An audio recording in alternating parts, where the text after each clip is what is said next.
now that Assad has been removed by this coalition of Salafi jihadi bandits and militias, including the former deputy head of ISIS, the U.S. is on its way towards lifting these sanctions, along with the UK, which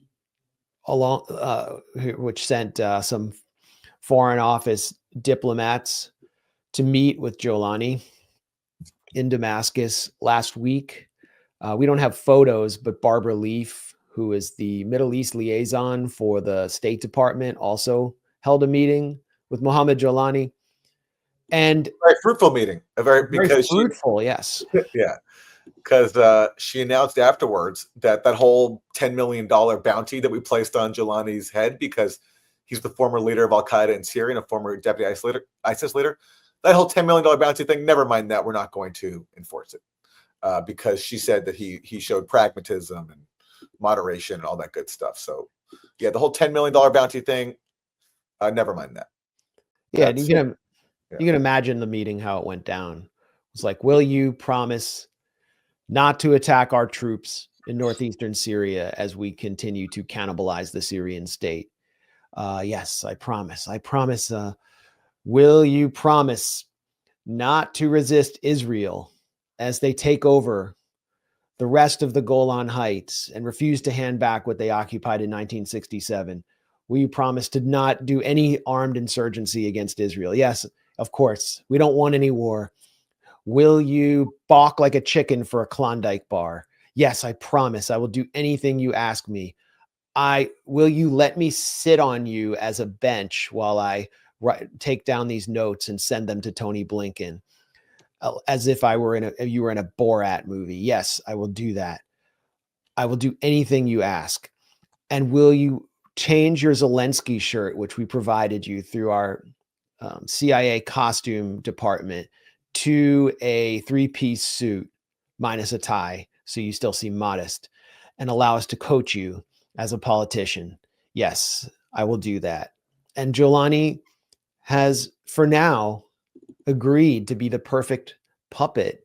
He's gone from someone who was a ferocious leader of Jabhat al-Nusra, the Syrian wing of Al-Qaeda, presiding over untold hideous atrocities across Syria, which of course will never now be punished by the so-called rules-based order or any multilateral justice institution, to someone who's even more compliant than King Abdullah of Jordan.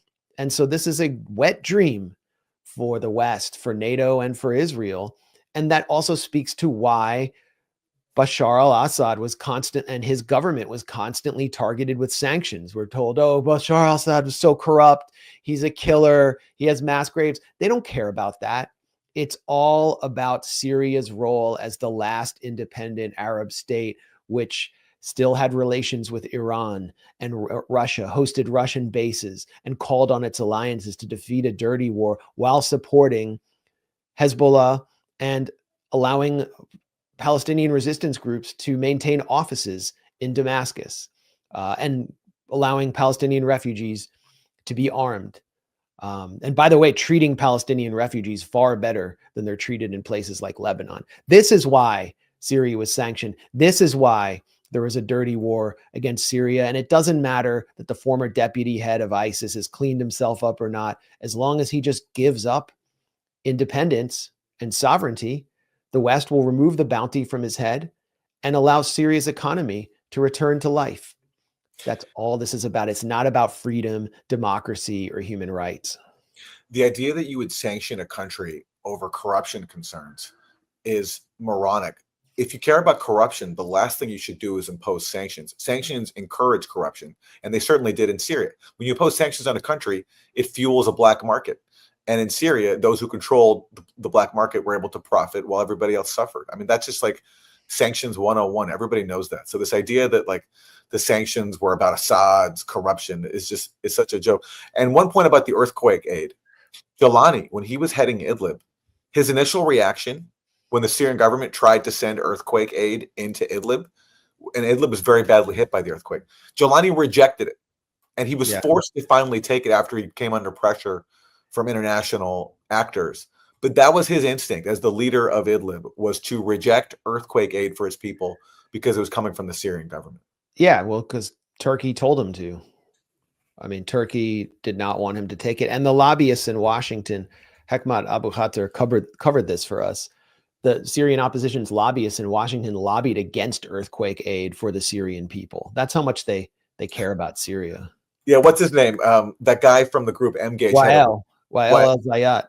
He had an article in the Washington Post. It was titled something like "Don't lift sanctions on Syria to help earthquake victims." That was his message after the earthquake. Yeah, so this is all about geopolitics. It's not about just humanity. I've seen some of the dumbest posts I've ever seen in my life from cheerleaders for this regime change operation saying, can you stop seeing us as geopolitical actors and see us as humans for once? It's like, when did you ever see it otherwise? When did the US government that backs you ever see it otherwise? What's her name? Dima Khatib from Al Jazeera Plus had some posts saying that. What is Al Jazeera Plus but a geopolitical tool of a powerful Gulf monarchy that backed Jabhat al-Nusra? She's a geopolitical actor. Stop pretending like this is just about humanity. This is about raw power. And the big winner here is Israel. Without a doubt. We can't deny it.